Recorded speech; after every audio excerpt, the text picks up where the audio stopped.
Hi friends, I hope you're enjoying this new read aloud. We didn't get very far yesterday, so today we're going to pick up where we left off. So we have met our main character, who is a little girl who has some magical powers, seemingly. Anyway, we're not sure. Let's see, I forgot her name already. Oh, we don't know her name yet? Okay, anyway, she lives next to the Gregg family, who have 2 boys. And when we left off, she put the magic finger on the boys. So she had kind of cursed them in a way, or had let her powers get a little bit out of control. So the last bit said, I shall now tell you what those things were. I got the whole story from Philip and William the next morning after it was all over. So these were the things that happened to them after they got cursed by her magic finger. In the afternoon of the very same day that I put the magic finger on the Gregg family, Mr. Gregg and Philip and William went out hunting once again. This time they were going after wild ducks, so they headed towards the lake. So here are the boys with their father doing some duck hunting. In the first hour, they got 10 birds. In the next hour, they got another 6. What a day, cried Mr. Gregg. This is the best yet. He was beside himself with joy. Just then, 4 more wild ducks flew over their heads. They were flying very low. They were easy to hit. Bang, bang, bang, bang went the guns. The ducks flew on. We missed, said Mr. Gregg. That's funny. Then, to everyone's surprise, the 4 ducks turned around and came flying right back to the guns. Hey, said Mr. Gregg, what on earth are they doing? They're really asking for it this time. And he shot at them again. So did the boys, and again, they all missed. Mr. Gregg got very red in the face. It's the light, he said. It's getting too dark to see. Let's go home. So they started for home, carrying with them the 16 birds that they had shot before. But the 4 ducks would not leave them alone. They now began flying around and around the hunters as they walked away. Mr. Gregg did not like it one bit. Be off, he cried, and he shot at them many more times. But it was no good. He simply could not hit them. All the way home, those 4 ducks flew around in the sky above their heads, and nothing would make them go away. So those of you that are hunters, that's kind of a funny thing to think about, isn't it? Late that night, after Philip and William had gone to bed, Mr. Gregg went outside to get some wood for the fire. He was crossing the yard when all at once he heard the call of a wild duck in the sky. He stopped and looked up. The night was very still. There was a thin yellow moon over the trees on the hill, and the sky was filled with stars. Then Mr. Gregg heard the noise of wings flying low over his head, and he saw the 4 ducks, dark against the night sky, flying very close together. They were going around and around the house. Mr. Gregg forgot about the firewood and hurried back indoors. He was now quite afraid. He did not like what was going on, but he said nothing about it to Mrs. Gregg. All he said was, "Come on, let's go to bed. I feel tired." So they went to bed and went to sleep. Some mysterious bird activity here, isn't it?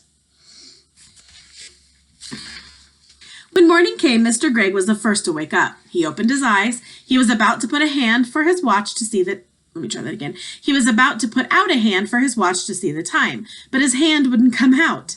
That's funny, he said. Where's my hand? He lay still, wondering what was up. Maybe he had hurt that hand in some way. He tried the other hand. That one wouldn't come out either. He sat up, and then for the first time, he saw what he looked like. He gave a yowl and jumped out of bed. So before I read the last little bit, I want you to look at the picture.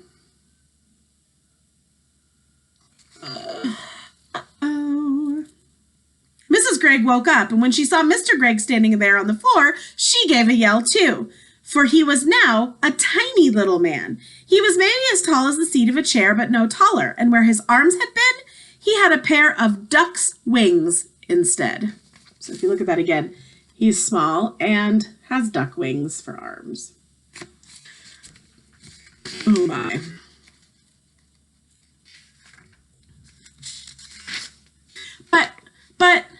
But, cried Mrs. Gregg, going purple in the face, my dear man, what's happened to you?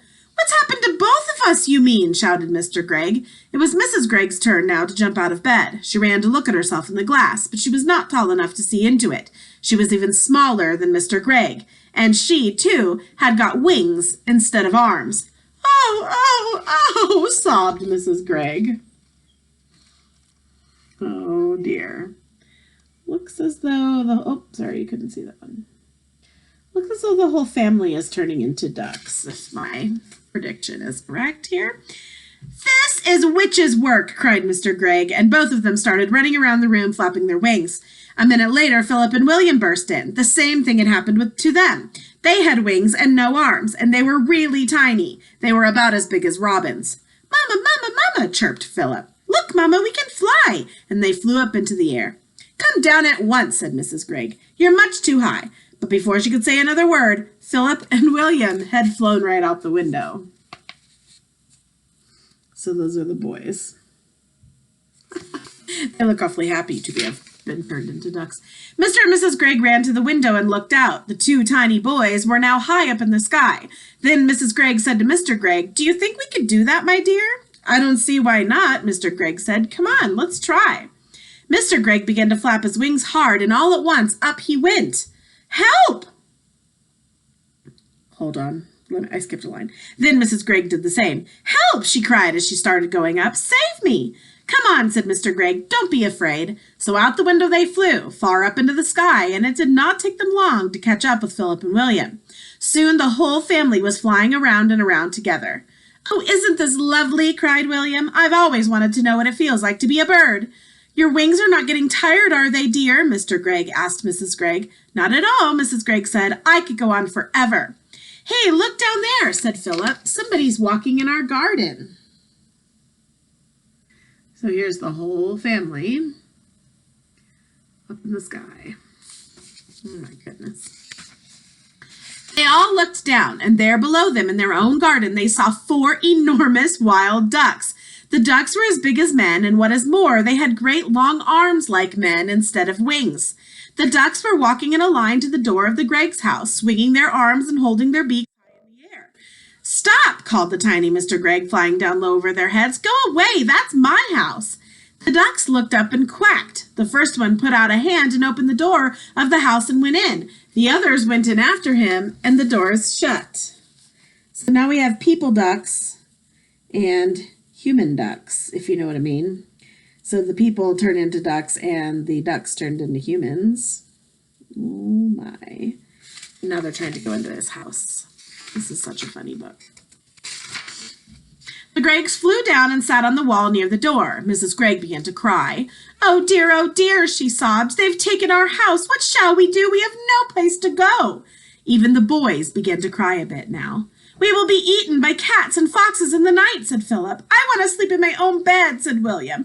"Now then," said Mr. Gregg, it isn't any good crying. That won't help us. Shall I tell you what we're going to do?" "What?" they said. Mr. Gregg looked at them and smiled. "We are going to build a nest." And I think that's a great place to stop. So tomorrow we'll read about how the Gregg family builds a nest. I will show you the picture. This has some great illustrations. So here they are sitting on the wall. And then here they are getting ready to build their nest, which we will read tomorrow. Thanks for listening, friends.